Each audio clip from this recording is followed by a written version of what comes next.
the exceptions that are granted for certain things, certain functions, and certain services that the FCC will grant to a company that will apply for it. This has been done a number of times in the past.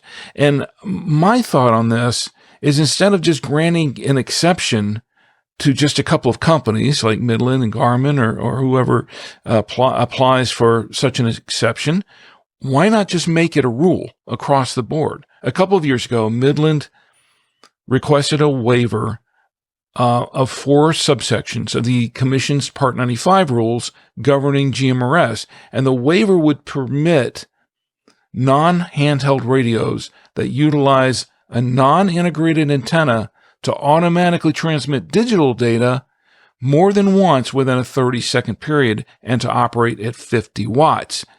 And the FCC granted this to Midland. So here are a couple of companies that have these exceptions granted to them, and apparently no one else can do it. That's not right. I agree with you. I think it would be better if, once an exception was granted, it applied immediately to anyone. Now, I bet the guys at Garmin and Midland would complain, because it's not cheap you probably have to get an attorney. You probably have to deal with probably years of back and forth to get one of these exceptions through. So if you're a company that has spent the time and effort to get this exception, and then it automatically applies to all of your competitors, I can see them not being super happy about it.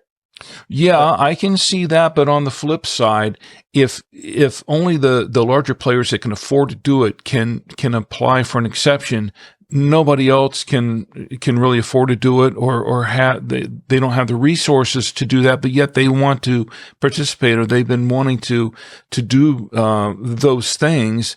It sort of leaves them out in the cold altogether.